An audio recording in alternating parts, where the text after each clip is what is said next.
היי לכולם, שומעים אותי? Okay.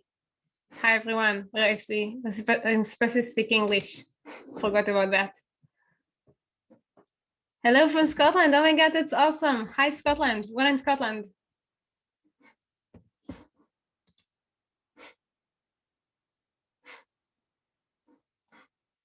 Okay, so we're going to take Edinburgh. Oh my gosh, Edinburgh is amazing. Hi from Amsterdam, Netherlands. I'm in Amsterdam as well. So hi neighbor. That's so cool. Miriam, you bring people from all over the world to our community. That's awesome. So guys, we're going to start in just a few moments. I'm just letting some additional people into our webinar before we start. And meanwhile, thank you so much for being here. We didn't have a webinar all through 2021 so far, so it's very exciting to finally see you all. Feel free to open your cameras. I see Lishai and Galia, and obviously Miriam, our speaker. Hey Miriam. So I think I'll start with introducing our community for a few minutes, and then I'll hand it off to Miriam, so we won't take too much of her time. So with that, welcome to the Startup Designers community. And thank you again so much for being here. By the way, I'm wearing this unicorn hat because Israel just celebrated Purim a few days ago, which, if you're not familiar, is our weird version of Halloween. That's probably the best way to kind of describe it. There's a story, but I won't go into it. And I'm not in Israel, so I'm allowed to celebrate a few days later. So be festive with me, if you don't mind. And as I said before I hand it off, I just wanted to tell you more about our community and the things we do. So, and by the way, if you have to drop off in the middle of this webinar, or if you just want to share it and send it to everyone you love because it's so great, you should know that it's recorded, and we are streaming live to Facebook right now. Hi, Facebook. So you can find the link there and share it with everyone you love. So as I said, I want to tell you more about the people behind the community, because other than myself, which you can't miss right now because I'm the person wearing a unicorn hat, there's Michal and Ina and Lishai and Otar. So a bit about our different initiatives and what everyone are doing. Lishai is managing our Instagram page, and our Instagram page is all about sharing content and giving people cool inspirations to view in the start or the end of the day, and just highlighting amazing designers from all over the world, which is actually how I met Miriam, through Lishai. So that's really cool, and it really shows you how small the world is. Other than that, and of course, if you do want to follow us at Startup Designers, we'd love to have you. And Lishai is the woman wearing the pig ears and nose, if you're looking in the videos. We also have a newsletter. So our newsletter is in Hebrew, sorry about that. But if you do read Hebrew, it's managed by Michal, and it's all about the fear of missing out, all about FOMO. Because as designers, we all know how our profession is busy and full of new initiatives and new things we need to know. So the newsletter is a really cool and concise summary of all those new articles and information delivered to you to your mail once a week, hopefully to reduce your FOMO and give you a quick snapshot of what's interesting in the design world. And we also have our mentorship program, which is one of our most beloved initiatives. It's run by Ina, and we have over 150 mentors that participate and help designers to become part of our community, to find jobs, to take it to the next level, and even move into a managerial position. Now, I know that I'm going to hear or see a message in the chat asking about the mentorship program and how to join it, because it was closed for a few weeks.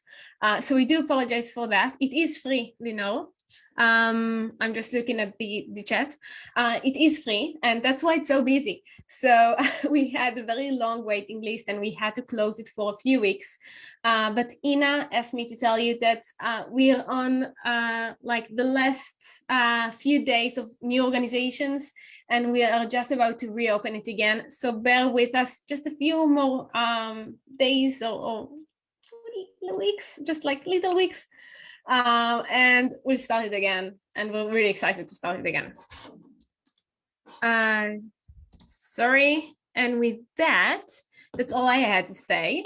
And I want to tell you more about our speaker in case you don't know her, although I don't know how you can because everyone else knows her. So Miriam is a 35-year-old UX designer. She resides in Israel, but she's originally from Manchester, England, which is super cool. Miriam had dreams of being a fashion designer and was on her way to a prestige school that I can't say with my accent. However, with a change of location and lifestyle, she found herself studying graphic design and web design in Jerusalem, and she's been a graphic designer and UX designer ever since. When she's not busy solving UX problems, she spends her time with her 4 children, listen to a lot of true crime podcasts, and order overpriced stationery. So that's an amazing intro. And Miriam, I'm going to hand it off to you. Thank you so much for being here today. Thank you so much for having me share. It's so beautiful to be here. And it's so lovely to see so many nice familiar faces and also some nice new ones. And it's such a privilege to be here talking to the startup designers of Israel, because of course I'm in Israel. So it's absolutely beautiful to connect with the Israel community, and I really appreciate the opportunity. So yeah. Okay, great. Should we get started, Cher? Yeah? Yeah, feel free to share a screen. Sorry. Okay, so I'm trying to, okay, I want to, because I have speaker notes, I'm just trying to, bear with me for a minute. If I do, let's try this way. Share. And do play. Does everyone see this? Because I'm not like seeing it on my side. Yeah, we're seeing you creating a personal brand slide. Okay, and it's all like full screen, everything? Looks perfect. You don't see presenter notes, right? Nope. Okay, that's fantastic. I was scared of that. Okay, great. Let's get started. So creating a personal brand. Okay, my dad came to England with nothing but the clothes on his back and a story as old as the Jewish exile itself. He built a successful cultural butchery from nothing, selling meat not only to the Jewish community of Manchester. I'm gonna change this. Okay, not only to the Jewish community of Manchester, but to other cities within the Jewish population in the north and its surrounding areas as well. His store was always busy and lively, and he provided a good life for me and my siblings. With one brother senior manager at PwC and another starting job at EY, and me, the one that does something on the Google. You could say he's used his dream. How did he do it? He knew instinctively, without any formal education, that one doesn't just sell a high quality product, but by adding a personal touch, he created what we would call customer loyalty. By remembering each of his customers' name, he created what we would call retention. And by greeting each person with a smile and a personal joke, people left his store not only with tonight's dinner, but with a renewed spring in their step. He created what we would call a memorable brand experience. People buy from people, buy from people, from people. It's been like this throughout all of time. The products and tender may change from camels to gold to dollars to Bitcoin. People will always buy from people they know, like, and trust. As Simon Sinek says, people don't buy what you do, they buy why you do it. People won't buy the what, but they will buy the why. And what is the why? It is you. People do business with people who they know, like, and trust. But Miriam, what on earth is personal branding, and what has one got to do with another? Personal branding is a practice of marketing people and their careers as brands. It's an ongoing process of developing and maintaining a reputation and impression of an individual, group, or organization. Or we could just say, everybody has a personal brand, some just manage it better. So let's first define what a brand is. Brand is not a logo, neither is it a product or a tagline. A brand is a person's gut feeling about a product, service, or organization. It's not what you say it is, it's what they say it is. So often we feel a brand is a logo or trademark. It's not. It's a tangible feeling that is created when we interact with that brand. The greatest brands evoke a sense of belonging to something higher than themselves. We will want to buy an Apple Watch or Nike trainers to send a message to others about ourselves. We don't buy brands, we join brands. So many of you might be familiar with this marketing funnel. You first you you first identify a pain, you create value, you build relationships, earn trust, then you take action. But how do you create value as a person, or even just fix the pain point? How do we do this for ourselves? It all starts with you. You are your own person. You have unique experiences and knowledge. You is what value you bring to the table. So often when I sat with founders to create their brand strategy, and what's funny is that their brand personas for the companies have always been based upon themselves. Now, initially, you may think that this isn't a desirable outcome, especially if you want market share. However, if you want a real USP, unique selling point, or POD, point of difference, that will separate your product or service from everyone else, then who better than you? Since every single person on this earth is created in a unique and distinctive manner.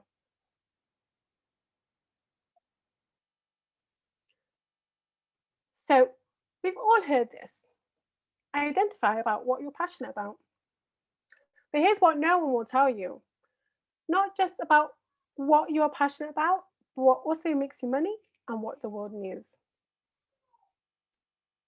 So how do we do this? There's a Japanese concept called ikigai, and this is how one creates true value. By combining these circles together, that's how one creates unique, authentic, and invaluable value. Because you might be passionate about, say, sock puppets, but that's not what the world needs. Or maybe it is. Well, unfortunately, you can't get paid for it. For me, I've always been passionate about art and design from a young age. Then, as I sought career direction, I saw an up and coming change in technology that I wanted to be part of. And thereafter, I now share this with the world. Because right now, the world needs UX, and it's a viable career that I can get paid for. This is also how all this stuff coincides with career. Because we all here, you've got to follow your passion. Do what you love, but you also need a viable career and income. Because capitalism. It's about being so valuable that you become invaluable. Okay, 1 second, I'm just going to hydrate. Everyone's drinking. Okay, practical social media tactics. So let's get into the nitty gritty, as they say. Okay, so these are 3 designer profiles, okay? And I want you to notice the aesthetic of each page, how they've got a clear aesthetic. Michael Janda, of course, is yellow, the strong fonts. Jacob Cass has pink, and Jesse Showalter has blue. So each time one of his posts appear in the main feed, it's very recognizable that it belongs to this person. There are 3 ways people have and always will consume content: reading, viewing, and listening. which was newspapers, television, radio, which is now posts, YouTube videos, and podcasts. So all these posts consist of either videos or carousels, and they have these different types of content for consuming. Here, what you might notice in the bios is they also establish trust by showing what it's very clear what their vertical is, what they specialize in, and how they're providing value to others. So here you see that Michael Janda is an author of 2 books that established trust. Jacob Cass has worked with these kind of clients, which we all know and recognize. And they also talk about why should you follow me? Because they say clearly what you can learn from each page right there in the bio. So here would be design, business, and UX. Jacob will learn about logo and branding, and Jesse would learn about design and code. Okay, this is an example of my profile, and this is more from the beginning. So here I'm establishing myself. I worked in like a Fortune 200, so that establishes trust and verification. I'm also linked to my LinkedIn, so it also shows my background, and also I was and it shows UX tips and top UX to follow, so people know what to expect from my page. Here is showing some of my most popular posts on LinkedIn. LinkedIn is a little bit more about career and business advice. So mistakes I made as a UX manager. It's more about the education. And here, the next slide, we're going to compare the two. So on Instagram, you use carousels to teach what you know. Hashtags are the way you first get discovered. Post high quality photos and graphics. It's a visual platform, which I'm sure none of you will have trouble with. LinkedIn, it's not about your profile. That's not how people follow you. It's about the posts that appear in their feeds. Also use carousels, but also long form posts. And it's all about what career or business advice you have for others, not how great you are. So I remember someone once came to me, they were a design studio, and they came to me for advice on social media, and they said to me, Miriam, we spent ages on this kind of like video showing that was just a video of different slides of their work. They felt it was beautiful and they were so excited to put it up on LinkedIn. They felt that, they couldn't wait to see people's reaction to their beautiful work. What happened? No one liked it. And it's because they hadn't established trust first. They hadn't established themselves first on the platform. And it's key to share helpful and useful tips instead of just thinking I can just share my work and that's how I will gain followers. People want to know, how did you create that work? What went into that work? And that creates valuable content that people can refer to and share with their friends. Invest in getting your photos done, even getting a logo mark, and I'm sure you all have logos as designers. Pick one font and now that's your favorite. Okay, here's some personal branding comments. That shall start with heart. It's important before you even think about starting a social media platform that you start with the right intentions. People can smell someone with the wrong intentions from a mile off. It's important that you're coming in to give and to share. Thou shalt respect the community. Any platform that you choose has already got an established community, established leaders, established people who have been posting in space. It's great to reach out and connect to these people and create relationships with them. That should provide value. Make sure your content is valuable and useful to other people. Thou shalt know that audience. This is just great advice in general. And of course, as designers, we know how important that is. Thou shalt be consistent. So whatever you choose, how often to post, it's important to get that consistent. If you post once a week, so you post once a week on that day, every single week. If you choose to post twice a week, you post twice a week, every single week. And once a day, you might find yourself a bit in trouble because that's really hard to keep consistent. That should be authentic. So remember to bring the true value with you and yourself, and that's how you be authentic. You don't want to try and be someone else. Thou shalt not covet others' feeds. One of the hardest part I find sharing on social media is comparing myself to other people. It's so important not to get caught up in that. And to compare you with you and compare what you're doing today to how you were doing yesterday or the week before or the month before or even the year before. That shall not steal content. The internet actually a much smaller place than we realize, and it's important and people know and recognize other people's content on other people's feeds. So don't do this. Thou shalt not spam others. So don't just, be sliding into people's DMs without purpose or meaning. And thou shalt stay humble. So no matter how big you get, no matter how followers you get or famous, whatever it is, just remember to always keep a level head. But always remember to be you and don't forget to have fun. By giving it all away, you will see it is you who truly receives. We learn in business and marketing school to keep the trade secrets close to our heart. That information is power, but the world doesn't like that anymore. Things have changed, business has changed, and marketing has changed.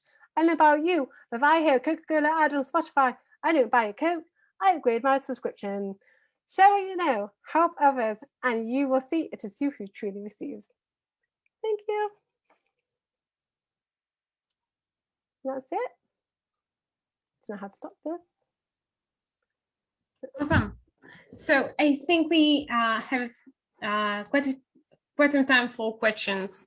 So if you have any questions, write them in the chat. And meanwhile, I'll start with a question from Lishai. So she asked, what if I don't have anything to teach the world? Or if I don't feel like I have anything to teach the world, where can I start? Or what are like the first steps I should take? So wait, what's the question? If you don't feel like you've got anything to share? More like I don't feel that I have anything substantial to say.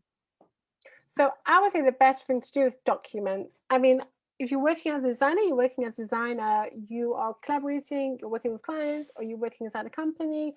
Share, also just be careful of NDAs, but document your journey, document what you've learned. We all know how UX is consistently changing field. And the more we work in it, the more things change and we have to adapt. So it's so important to keep even just to keep other people updated with what's changing and what's going on, what you've learned today.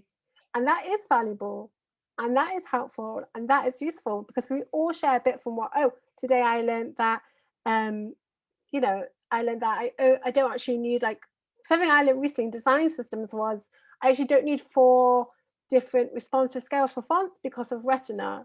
And that was something that has occurred in the past year. And 4 years ago, maybe I would have done 4 different font size scales for the different viewports. But with the Retina sizes, we saw recently in development that actually, we only need 2, and that's something that's brand new and unique, and something that needs to be shared with the community. Maybe someone else has the same experience and we can talk about that. Maybe we need to share this with everyone. So it's important to share what you know. Okay, that's a good start. So the next question is from Lenore, and she asked, in what point can we start? Do we need to be experts? How can we brand ourselves even when we feel like newbies? Yeah, so I would say that it's similar on the other question, right? So I would say I see people straight out of boot camp sharing sharing from day one, showing what they learned at the boot camp, showing what they learned in school, showing what they learned on a course. Once again, the field of UX, it's mostly UX designers here, product designers, right?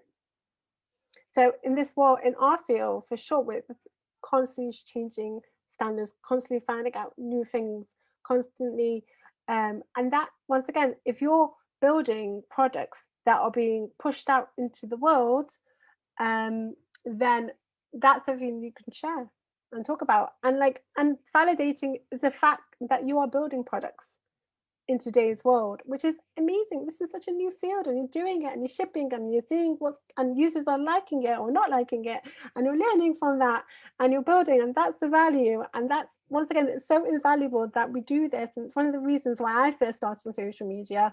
I don't think I was such an expert, but I wanted to meet other designers. I wanted to share what they knew, what I knew, and see, are you experiencing this too? You know, do you have, anything to share, or what do you think? Okay, that's a great tip. So another question from Lenore was more practical. She asked, how do you prepare content? If you do it like a week in advance, a month in advance, how can we be more organized about the way we share things? I'm not amazing at it. I'm gonna be honest, but I do recommend utilizing a content calendar, which I learned about once, and I was like, wow, this is great, I should do this, but like I don't. But I saw that a lot of people who are constantly posting have a content calendar, and they do prepare in advance. Sometimes what I do have open is like a Figma file that has all my kind of carousel covers. And each time I have an idea, I'll pop it in there, and I'll make like 9. I generally do 9 because that's like a whole like section, and I'll just pop in ideas or things that I've learned, and have an ongoing kind of, because Figma is quite big and fast, so you can just pop things in, and then when I'm ready to like make a post, I'll just grab all that stuff and like start making it out. Okay, and I'll just say I see that Daisy and Muhammad have raised their hands. So I apologize, I can't unmute you. If you can write it in the chat, I promise I'll ask your questions. But let's continue with the order of the questions. So the next one is, how can we find the right tone to use? Meaning, we can be more serious, or more have like a funnier or more emotional approach. How do you recommend us to kind of find the voice and tone that we should follow? So it's so important on social media, especially, to be you, right? So maybe what you want to do is that brand. I've seen that brand tone sort of template exercise that you can literally find it online. Brand voice template, and fill that out for yourself. Fill it out based upon you, and that's how you find your own voice. And I recommend, once again, using your own voice, because that's really who you are, and however you show up, that's how you show up. Be your authentic self. Okay, I'm sorry, we're just getting lots of questions. That's awesome. Yeah, of course it's awesome. You're a great speaker. Okay, so the next one is, how can we find the right audience to follow us? If you have any tips for that. Right audience.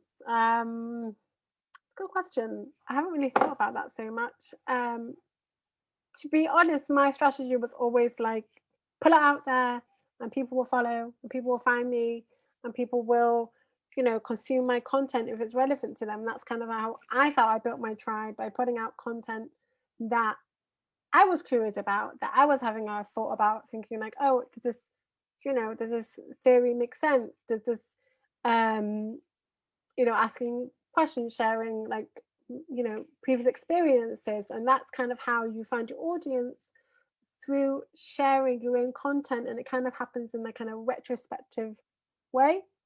I mean, you can also be proactive about it, and like find designers that you like and that you follow, and engage on their posts, and be in the comments and talk to people there as well. It's a great way of like finding like-minded people as well.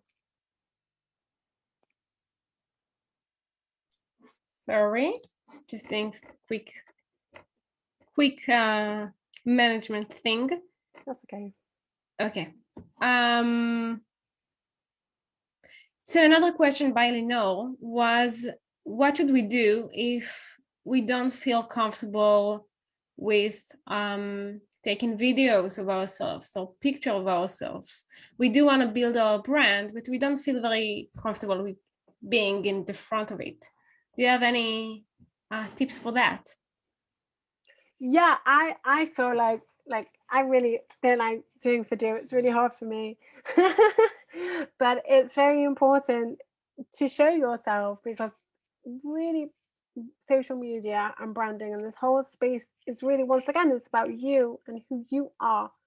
And I think we should work on loving ourselves, and building our own self-confidence and not being shy. And we see nowadays social media people of all different types and diversities and shapes and sizes and genders and races, and we need to show up for, I know for me as a religious designer, I've definitely experienced my fair share of like discrimination in different ways, but I know how important it is for a religious woman to come on my feed and see me do what I'm doing and go, oh my God, I can't believe she's wearing a wig. And oh my God, she's modest. And, you know, even though like in my community, it's somewhat problematic to show you a picture, but whatever, I do it to be there for those women who are considering empowering themselves or having a career change or thinking like, how can I don't know, make money for my family, you know, and or it's to show them that I'm doing this and that you could do it and be religious and be yourself. That's so important. So it's so important to show up as you are, as how you are, to attract to inspire and attract those people. That's amazing. Okay, so we have another great question by Ali. What if we have, like, if we started building our brand in a very random way, and now it's not the way we want it to be? Is there like a way to stop and fix it? Like, what can we do when like we need to fix a bad positioning? How can we start over? Yeah, I would just continue posting in the new style that you like. I wouldn't necessarily delete your own posts or posts. I would keep them and maybe until you have enough new posts. But for me, I'm also changing always. I'm always changing my style on social media. I'm not the most consistent person in that. I'm a designer. I like playing with it. I like playing with the colors and stuff and fonts and stuff. I'm actually considering changing things up. And I'm going to still keep my own content, but it's just, you know, new, but keep it consistent. Like I would say play with it every like 9 posts, because that's at least like shows up on your phone about 9 posts. But yeah, someone asked me this question recently actually, and I told them it's okay, and it's okay to change your style and experiment. You are a designer, you know. It would probably get boring for you to stay the same way the whole time. Okay. Avram asked, what about sharing things that might not be as professional as other materials? Meaning we might share things that are like smaller snippets of information. Do you feel that those type of content can reduce our brand positioning, or do you think that it's like a mix? First of all, don't share anything you don't feel comfortable sharing. Like you have to feel confident and happy with what you're putting out to the world. As we all know, social media can be a little bit negative in places and critical. So you want to be 100% like okay with what you're putting out there. And you know, what was the second part of the question? Was I didn't get like what type he was talking about. Let me see. It's someone that I think dropped down from the conversation, so I can't bring him up. Oh, okay. But yeah, I think what you said in general makes sense. We shouldn't share anything we don't feel comfortable with, Yeah, basically. Sure. Mm-hmm. Okay, so there's another question here. I've opened an Insta account for UX specifically, but I'm not sure how to start. I'm in a career change. Is there any tips that you can share for our very first post? So I think it's great you're in a career change, because that's going to have lots of content. So you can use like how are you making this career from wherever you're going from. Say your first post could be how I went from, I don't know, marketing manager to UX designer, and you could share that and talk about that, and you can share any maybe sketches you're working on or the work you're working on or flow charts, or you know, or maybe a quote that inspired you. I think that's a great, you know, everybody wants to know how to transition into UX. I think that's a really popular topic, especially people who are crossing over from any other position. So that's a great place to start. Just sharing, once again, share your own experiences. It really brings value. Don't doubt yourself. Don't doubt that it's not going to bring value. It's what UX is a really, it's a hot field. It's a really popular field right now, and people are really looking to gain information. That's for sure.